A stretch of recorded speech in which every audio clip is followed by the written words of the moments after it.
Alright, so you've been here for the whole 4 days and seen a lot of shows. As a producer and MC, which shows and artists inspired you the most and gave you some new fresh ideas that you would like to use in the studio? Shabazz, as far as like production and the whole like showmanship, Shabazz show was like incredible. Just the whole approach musically, rhythmically, addressing the crowd, how they took their time. Definitely Shabazz inspired me musically and showmanship wise, definitely. Okay, and besides them, which was your favorite show? Probably Shabazz and De La Soul. Shabazz and De La Soul, man. You know, and Homeboy Sandman, the energy he gave off was wow. And then I want to say Merz too. I'm having fun, yo. I'm having fun studying and enjoying at the same time. Hip Hop Kemp is a great opportunity to meet some of the artists that you either grew up listening to or that are new stars upcoming. And have you met anyone that you haven't seen in years or that you just met or were introduced to? I just met Fashion. You know, got to talk to him for a little bit. Very cool, humble dude. Got to speak to Fashion. Planning on doing some work with him very soon. Who else too? I got to meet M Phases for the first time. We've known each other for 10 years working online, you know what I mean? But we first time we met the Hip Hop Camp, you know, this year. And so, fucking cool dude, manager's cool, whole crew's cool, hanging out. Now we planning on doing a show in LA, January, in LA, yeah. So. Recently you've released Battle Cry EP with soul singer Range the Messenger. Yeah, and what's the story behind this project, and can we expect a full LP from you too as well? Range the Messenger, like you said, we got the EP called Battle Cry. Where it depends how the reception of the people take Range the Messenger. I think it was dope. Yeah, thank you. He's a great singer. Yeah, man, he said like the songwriting and everything is just right with Range the Messenger. Hopefully we'll continue to do more work together. We got we have more songs together for my next project, and I have a few extra Range the Messenger songs also. So definitely be on the lookout for Range the Messenger. He's a soul singer from Virginia by way of Philadelphia, or Philadelphia by way of Virginia. Yeah. Okay, and since you mentioned your new project, could you tell us something more about that? Got 2 new albums coming out, 3 new albums coming out. 2 Hezekiah projects, which is me rapping, one is me rapping, produced by me. I'm rapping the whole album. The second project is my production album, which is a bunch of features rapping over my beats. So far it's like Freeway, PD Crack, Bilal, Eric Roberson, Blue, T3 from Slum Village, Odyssey, and a bunch of other cats. You know, a lot of features, Bahamadia, and it's a fucking great album. And I think that one's coming out first. It's called Hezekiah, Fuck Swag, I Got Soul. And then that second album is Hezekiah, Dreams Don't Chase Themselves. And then the third album is Johnny Popcorn, which is my band, and me singing. You're singing as well? That's the Johnny Popcorn project. The first album is out right now. It's called The Crow, Johnny Popcorn The Crow. I think I missed it. Oh. Gotta get it, Johnny Popcorn The Crow. It's nice. Yeah. What equipment do you use when making beats, and are there any are there any things in production that you always wanted to learn but never had a chance to, or you just still haven't learned? I work a lot with live instruments, Logic, MPC, Contact, and not a native instruments. And right now, I don't know, I'm fascinated by trap music. Yes. So I'm always like intrigued by how they, you know, do the drum roll stuff and all that stuff. So I want to, that's what I want to learn right now, the trap music style of beats. But I want to do it in my way. You know what I mean? Make it sound. I want to take that technique and make it more organic and experiment with that. a little bit. With more live instruments? Yeah, with more live instruments, trap music, live instruments. Wow. And yeah, they try to make it soulful trap music. Soulful trap music. Trap music. That's my next task. So yeah, you asked me what I want to learn. That's a big challenge, but I believe you can make it. Yeah, I'm trying, man.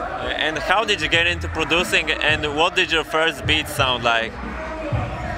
My first beat sounded like old Run DMC beats, you know. I got into production by my uncle. My uncle was in a band called Funk Disciples. It was a funk band. It was an awesome band. My grandfather was in the band. You know, they all rehearsed in the basement of my grandfather's house, and so me and my brother and my cousins, we all sat on the steps watching the band. That's how I got into production. And my uncle had a studio in the basement. So he taught us how to cut tape, which is reel to reel. We were cutting tape, and ever since then, back then I was like 10, 12, and my aunt brought us a drum machine. So that was it from there. And then ever since I started, I started off with live instruments and digital. So ever since then, that's how I did my production. That's how I do it today. And as far as the drums, it's more drum breaks? I don't use drum breaks. I chop them up. I chop them up and make them my own. Sometimes I use live drummers. Shout out to Steve McKee, producer from Philly, drummer from Philly, Bilal's drummer. Our studios are next door to each other. So if I need live drums, I go to Steve McKee. Yeah. How important was your debut solo album, Hurry Up and Wait, for your further career, and how do you look back on that period in time? That actually was an accident. Hurry Up and Wait, it was like, my friends had a record label. I worked for The Roots. My friends worked for The Roots. We were friends, they started the record label. I had a whole bunch of music. They were like, hey, look, I want to put your music out. And they put it out, and that ended up being Hurry Up and Wait. And I didn't know it was going to do what it did. It did pretty good on the underground, like, you know. So it was a good surprise because I was a producer. You know, I rapped on the side for fun, you know, and it turned out, and now I'm here. You know what I mean? Yeah. So all because of like pretty much Hurry Up and Wait. You know. So it's pretty much like the title. Yeah. Hurry Up and Wait. The album, yeah, Hurry Up exactly. and Wait. And what is your work ethic nowadays like? How do you work? Work ethic is crazy. My work ethic is like every day? Every fucking day, man. I mean, I'm not complaining. It's a blessing. I love it. It's what I asked for. You know what I mean? Every day, I'm either songwriting for somebody, making a beat for somebody, making a beat or rapping for myself, or shooting somebody's video, because I'm a director too, or rehearsing with my band, Johnny Popcorn. It's like every day. It's like, or doing Beat Society. You know what I'm saying? I own Beat Society. So I'm doing this 24/7. Like, it's crazy. You know, I sleep with a sheet of paper next to me. So if I wake up with ideas, I have to, like, you know. And what is the craziest concept song or beat you ever came up with besides the Chris Rock skit beat? Oh, you know what? Yeah, I've heard it. Sampling Chris Rock stand-up. Yeah, I think that was my funnest one. That's when... That was crazy. When I heard that, I was like, wow. Thanks. So that was like... See, that because like stuff like that is like, now that I'm older and now that I'm more free and I'm not trying to impress anybody but myself, I'm like 100% an artist now. And I feel so good just being an artist and being free to do stuff like the Chris Rock project, the experiment with trap music, the experiment with soul music and rock music and I get to do anything I want to do because I'm an artist. Not just a hip hop artist, but I'm just an artist. And that's how I look at myself. So that's it, man.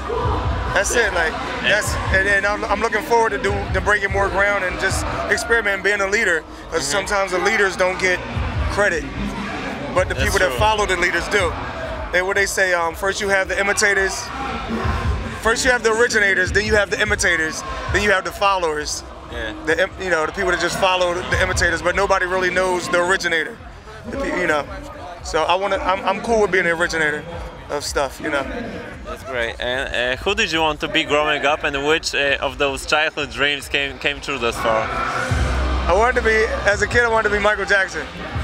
I love, still to today, I love Michael Jackson. Like, and knowing like how Michael Jackson, his thought process was, his work ethics, and also now that I'm reading a lot of tranquility books, you know what I'm saying, spiritual books, Dalai Lama, you know, like readings. I'm reading Dalai Lama, Art of Happiness at Work right now, you know, and just like thought process. So Michael Jackson, you know what I'm saying, because that's what he was on too, as far as like, you know, training his mind for, to transcend peace through music and stuff like that. That's where I'm at right now. Okay, you know what I'm saying? I'm studying that. I'm a work in progress. Mm-hmm. So. And what do you think are the most overused samples in hip hop history? Too many. Too many. It's too many to name. James Brown. Anything's James Brown. And are there any samples that, quoting MC Hammer, can touch this? Samples where you wouldn't touch it, you wouldn't just take the song and try to make a beat or change it in any way? I would do it just for a challenge. Okay. Yeah, I like to challenge myself. So I would take Rick James, you know, Super Freak, like which MC Hammer sample for Can't Touch This, and I would take Super Freak and I would flip it and try to do it in my own way, you know, just to see how grimy I can make it, how much not like the original I can make it. And I love Rick James too. That's another dude I inspired to be. So Michael Jackson for the conscious side, and Rick James for the porn side. So yeah. So was Rick James an inspiration behind your last solo album, Conscious Porn as well? Yeah, Rick James is a motherfucking inspiration for conscious porn. Of course. Yeah, of course. Like, Rick James was fucking awesome. Like, people don't understand, like, he was a great composer, not just like the antics. The antics kind of outshine his talent, but he's a great songwriter, great composer, great producer, you know what I mean?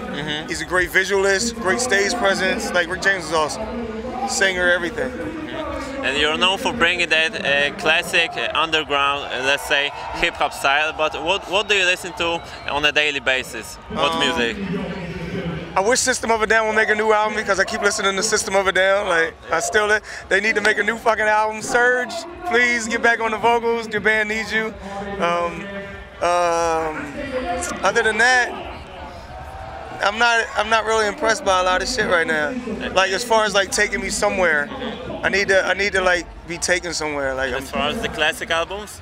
Classic albums, Far Side, was Our Ride to the Far Side. Any Gangstar album, you know, any Gangstar album.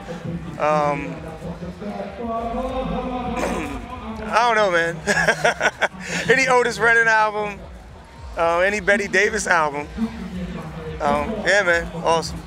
Okay, Bilal, my man. That's my man. Stupid. Bilal, Airtight's Revenge album, and Bilal's Love Surreal album. Amazing. Yeah, I agree. I'm a part of them albums. I wrote a lot of songs on them albums, and I would love, you know, like, them albums inspire me. Just help creating them albums, like, and still listening back to them. It's still like that. Bilal is so future, so ahead. So yeah, that. Okay, and last question, would you like to add something for your fans in Poland? Look out for Hezekiah. Follow me, Instagram, Twitter, Hezekiah 3RD, third. And just follow me, man, and look out for my band Johnny Popcorn and the new album's coming out soon. That's it. All right, thanks a lot, man. Thank you, fam. Thank you. Much respect. Yes, sir, you too. Thank you. Thanks. Peace.